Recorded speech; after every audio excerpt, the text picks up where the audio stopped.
রাজ্য সরকার প্রাথমিকভাবে জেলায় জেলায় শপিং মল করছে। মোট 10টি শহরকে চিহ্নিত করা হয়েছে, যে 10টি শহরে শপিং মল তৈরি করবে রাজ্য সরকার।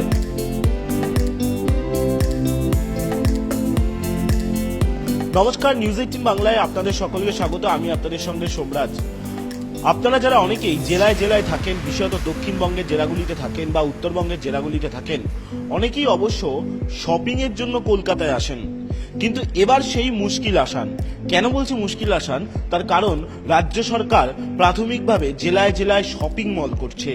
প্রাথমিকভাবে 10টি জায়গা চিহ্নিতও করেছে রাজ্য সরকার, যেখানে শপিং মল করা হবে।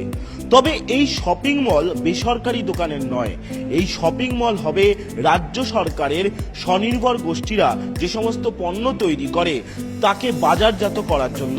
অর্থাৎ আপনারা দেখবেন বিভিন্ন জেলায় জেলায় যখন ঘুরতে যান তখন দেখেন যে স্বনির্ভর গোষ্ঠীর সদস্যরা তাদেরই হাতে তৈরি করা বিভিন্ন জিনিস বিক্রি করেন। আর এবার স্বনির্ভর গোষ্ঠীর তৈরির সেই সমস্ত উৎপাদিত পণ্যগুলিকে এক জায়গায় নিয়ে এসে বিক্রি করার জন্যই রাজ্য সরকার শপিং মল করছে।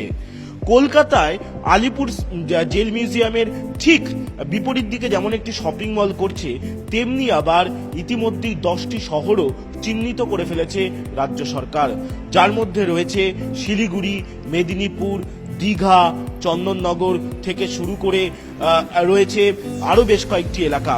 মোট 10টি শহরকে চিহ্নিত করা হয়েছে, যে 10টি শহরে শপিং মল তৈরি করবে রাজ্য সরকার। এবারে এই 10টি শহরের কোন কোন জায়গায় শপিং মল হবে তার জমি চিহ্নিত করে অবিলম্বে জেলা শাসকদের নির্দেশ দেওয়া হয়েছে, অবিলম্বে যাতে সেই জমি পাঠানো হয়। তাহলে আপনারা জানেন যে রাজ্য সরকার সেপ্টেম্বর মাসের শেষে শো কস্ট ওয়েস্ট বেঙ্গল নামে একটি কর্মসূচি করতে চলেছে। মূলত দুবাইয়ে যে ধাঁচে হয় সেই ধাঁচেই এ রাজ্য সরকারও ঠিক একইভাবে শো কজ ওয়েস্ট বেঙ্গল করছে। আর তার আগেই যাতে এই শপিং মলগুলির কাজ শুরু করা যায় তার জন্য বিশেষ উদ্যোগ নিতে চাইছে নবান্ন। সেই কারণে জেলা শাসকদের নির্দেশ দেওয়া হয়েছে যাতে অবিলম্বে সেই জমিগুলি চিহ্নিত করে নবান্নে ভূমি ও ভূমি রাজস্ব দপ্তরে পাঠানো হয়। একদিকে যেমন আপনাদের এই 4টি জায়গার নাম বললাম, তেমনি সেই তালিকায় আছে দুর্গাপুর রয়েছে, আসানসোল রয়েছে, বর্ধমান রয়েছে।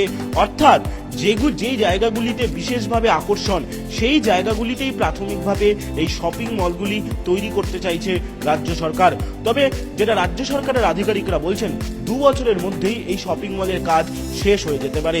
সেক্ষেত্রে স্বনির্ভর গোষ্ঠীর তৈরি করা বিভিন্ন রকমের উৎপাদিত পণ্য, সে হস্তশিল্পই বলুন, বস্ত্রশিল্পই বলুন বা যে কোনো রকমের প্রোডাক্ট বলুন, তা সহজেই এই শপিং মলের মাধ্যমে সাধারণ মানুষ কিনতে পারবেন। এর ফলে ব্যবসায়িক দিক দিয়েও রাজ্য সরকারের সুবিধা হবে। আপনারা অবশ্যই নিউজ 18 বাংলা ফেসবুক পেজে নজর রাখুন যাবতীয় খবরের আপডেট জানার জন্য।